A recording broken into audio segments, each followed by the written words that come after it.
तो आइए सुनते हैं मुंशी प्रेमचंद की कहानियों का संग्रह मानसरोवर भाग 3 की और एक कहानी जिसका नाम है मनुष्य का परम धर्म। होली का दिन है। लड्डू के भक्त और रसगुल्ले के प्रेमी पंडित मोटेराम शास्त्री अपने आंगन में एक टूटी खाट पर सिर झुकाए चिंता और शोक की मूर्ति बने बैठे हैं। उनकी सहधर्मिणी उनके निकट बैठी हुई उनकी ओर सच्ची सहवेदना की दृष्टि से ताक रही है और अपनी मृदु वाणी से पति की चिंताग्नि को शांत करने की चेष्टा कर रही है। पंडित जी बहुत देर तक चिंता में डूबे रहने के पश्चात उदासीन भाव से बोले, नसीबा ससुरा ना जाने कहाँ जाकर सो गया, होली के दिन भी ना जागा। पंडिताइन, दिन ही बुरे आ गए हैं। यहाँ तो जौन ते तुम्हारा हुक्म पावा वही घड़ी ते सांझ सवेरे दोनों जून सूरज नारायण से ही वरदान मांगा करी है कि कहूँ से बुलावा आवे, सैकड़न दिया तुलसी माई का चढ़ावा, मुर्दा सब सोए गए, गाढ़ परे को काम नहीं आवत है। मोटेराम, कुछ नहीं, ये देवी देवता सब नाम के हैं। हमारे बखत पर काम आवे तब हम जाने कि कोई देवी देवता। सेंत मेंत में मालपुआ और हलवा खाने वाले तो बहुत हैं। पंडिताइन, का शहर भर माँ अब कोई भलमनई नहीं रहा, सब मरी गए। मोटेराम, सब मर गए बल्कि सड़ गए।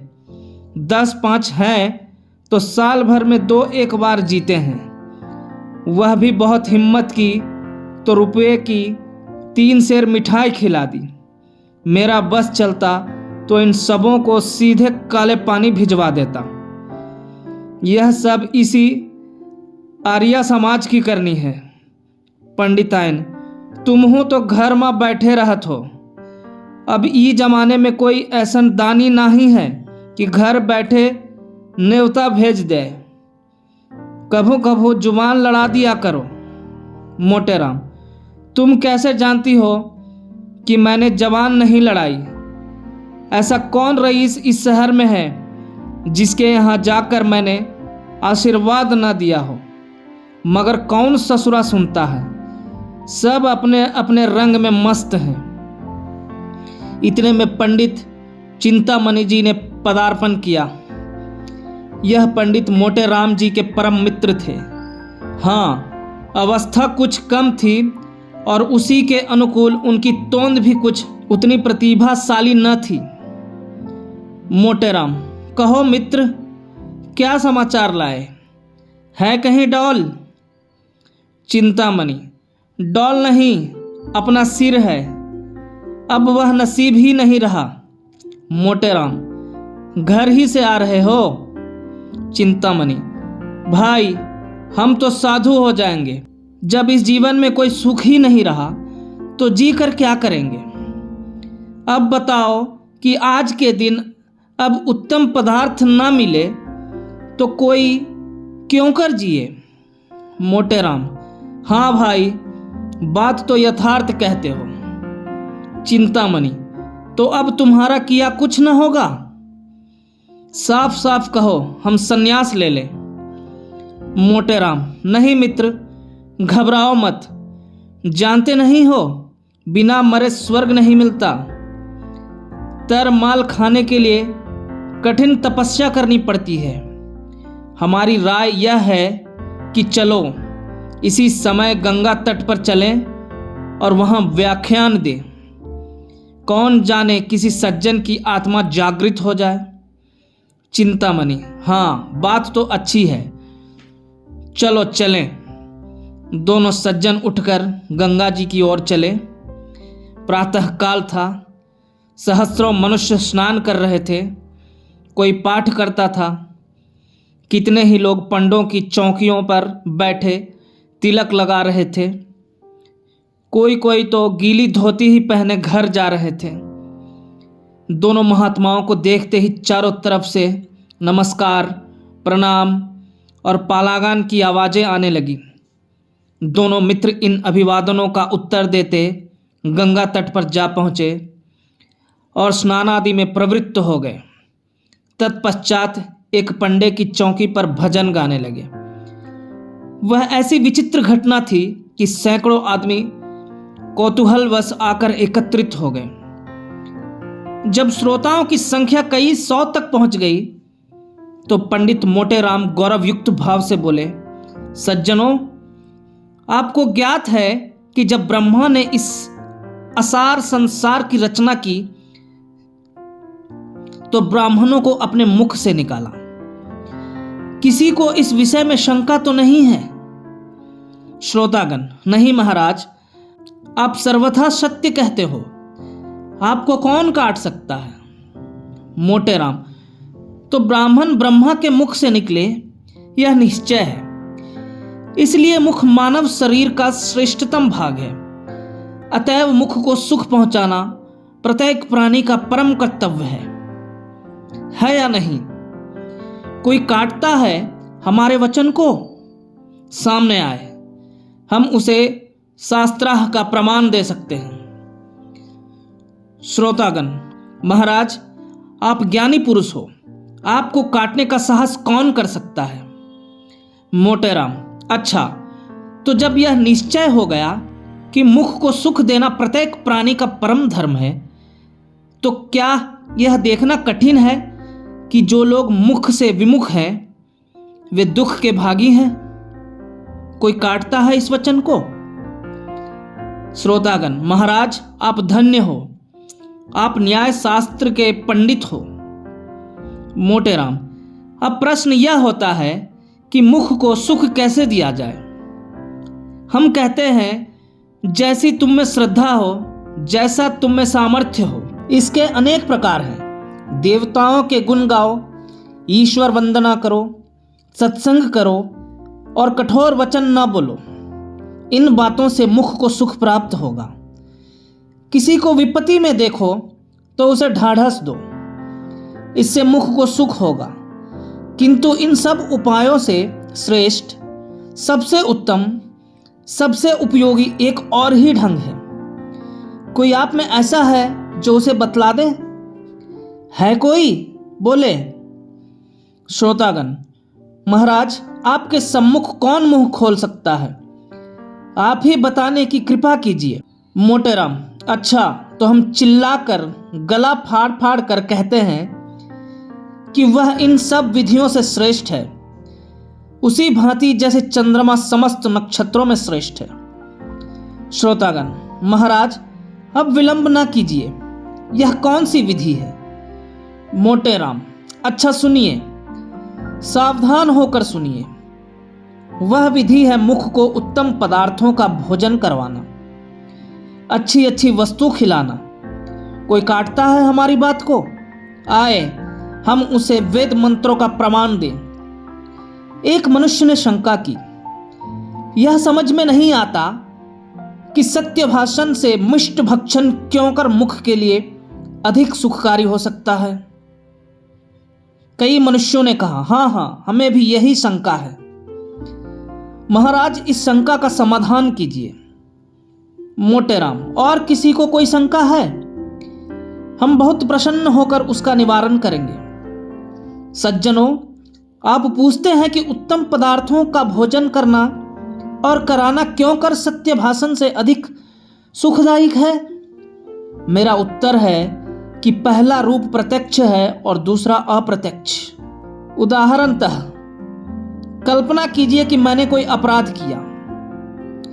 यदि हाकिम मुझे बुलाकर नम्रता पूर्वक समझाए कि पंडित जी, आपने यह अच्छा काम नहीं किया, आपको ऐसा उचित नहीं था, तो उसका यह दंड मुझे सुमार्ग पर लाने में सफल ना होगा।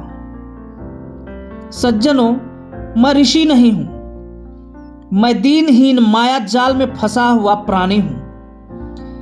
मुझ पर इस दंड का कोई प्रभाव ना होगा। मैं हाकिम के सामने से हटते ही फिर उसी कुमार्ग पर चलने लगूंगा। मेरी बात समझ में आती है? कोई इसे काटता है। श्रोतागण, महाराज आप विद्या सागर हो, आप पंडितों के भूषण हो, आपको धन्य है। मोटाराम, अच्छा अब उसी उदाहरण पर फिर विचार करो। हाकिम ने बुलाकर तत्क्षम कारागार में डाल दिया और वहां मुझे नाना प्रकार के कष्ट दिए गए। अब जब मैं छूटूंगा तो बरसों तक यातनाओं को याद करता रहूंगा और संभवतः कुमार्ग को त्याग दूंगा। आप पूछेंगे ऐसा क्यों है? दंड दोनों ही हैं, तो क्यों एक का प्रभाव पड़ता है और दूसरे का नहीं? इसका कारण यही है कि एक का रूप प्रत्यक्ष है और दूसरे का गुप्त। समझे आप लोग? श्रोतागण, धन्य हो कृपा निधान, आपको ईश्वर ने बड़ी बुद्धि सामर्थ्य दी है। मोटेराम, अच्छा तो अब आपका प्रश्न होता है उत्तम पदार्थ किसे कहते हैं? मैं इसकी विवेचना करता हूं। जैसे भगवान ने नाना प्रकार के रंग नेत्रों के विनोदार्थ बनाए, उसी प्रकार मुख के लिए भी अनेक रसों की रचना की। किंतु इन समस्त रसों में श्रेष्ठ कौन है? यह अपनी अपनी रुचि है, लेकिन वेदों और शास्त्रों के अनुसार मिष्ट रस माना जाता है। देवतागण इसी रस पर मुग्ध होते हैं। यहां तक कि सच्चिदानंद सर्वशक्तिमान भगवान को भी मिष्ट पाकों ही से अधिक रुचि है। कोई ऐसे देवता का नाम बता सकता है जो नमकीन वस्तुओं को ग्रहण करता हो? है कोई जो ऐसी एक भी दिव्य ज्योति का नाम बता सके? कोई नहीं है। इसी भांति खट्टे, कड़वे और चरपरे कसैले पदार्थों से भी देवताओं को प्रीति नहीं है। श्रोतागण, महाराज आपकी बुद्धि अपरंपार है। मोटेराम, तो यह सिद्ध हो गया कि मीठे पदार्थ सब पदार्थों में श्रेष्ठ है। अब आपका पुनः प्रश्न होता है कि क्या समग्र मीठी वस्तुओं से मुख को समान आनंद प्राप्त होता है? यदि मैं कह दूं हां, तो आप चिल्ला उठोगे कि पंडित जी तुम बावले हो। इसलिए मैं कहूंगा नहीं, और बारंबार नहीं। सब मीठे पदार्थ समान रोचकता नहीं रखते। गुड़ और चीनी में बहुत भेद है। इसलिए मुख को सुख देने के लिए हमारा परम कर्तव्य है कि उत्तम से उत्तम मिष्ट पाकों का सेवन करें और कराएं। मेरा अपना विचार है कि यदि आपके थाल में जौनपुर की अमृतियां, आगरे के मोतीचूर, मथुरा के पेड़े, बनारस की कलाकंद, लखनऊ के रसगुल्ले, अयोध्या के गुलाब जामुन और दिल्ली का हलवा सोहन हो, तो यह ईश्वर भोग के भोग्य है। देवतागण उस पर मुग्ध हो जाएंगे, और जो साहसी पराक्रमी जीव ऐसे स्वादिष्ट थाल ब्राह्मणों को जिमाएगा, उसे सदैव स्वर्ग धाम प्राप्त होगा। यदि आपको श्रद्धा है तो हम आपसे अनुरोध करेंगे कि अपना धर्म अवश्य पालन कीजिए, नहीं तो मनुष्य बनने का नाम न लीजिए। पंडित मोटेराम का भाषण समाप्त हो गया। तालियां बजने लगी। कुछ सज्जनों ने इस ज्ञान वर्षा और धर्मोपदेश से मुग्ध होकर उन पर फूलों की वर्षा की।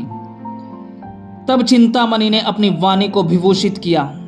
सज्जनों, आपने मेरे परम मित्र पंडित मोटेराम का प्रभावशाली व्याख्यान सुना, और अब मेरे खड़े होने की आवश्यकता न थी। परंतु जहां मैं उनसे और सभी विषयों से सहमत हूं, वहां उनसे मुझे थोड़ा मतभेद भी है। मेरे विचार में यदि आपके हाथ में केवल जौनपुर की अमृतियां हो, तो वह पंचमेल मिठाइयों से कहीं सुखवर्धक, कहीं स्वादपूर्ण और कहीं कल्याणकारी होगा। इसे मैं शास्त्रोक्त सिद्ध करता हूं। मोटेराम ने सरोस होकर कहा, तुम्हारी यह कल्पना मिथ्या है। आगरे के मोतीचूर और दिल्ली के हलवा सोहन के सामने जौनपुर की अमृतियों की तो गणना ही नहीं है। चिंतामणि, प्रमाण से सिद्ध कीजिए। मोटेराम, प्रत्यक्ष के लिए प्रमाण? चिंतामणि, यह तुम्हारी मूर्खता है। मोटेराम, तुम जन्म भर खाते ही रहे किंतु खाना ना आया। इस पर चिंतामणि ने अपनी आसनी मोटेराम पर चलाई। शास्त्री जी ने वार खाली दिया और चिंतामणि की ओर मस्त हाथी के समान झपटे, किंतु उपस्थित सज्जनों ने दोनों महात्माओं को अलग अलग कर दिया। धन्यवाद।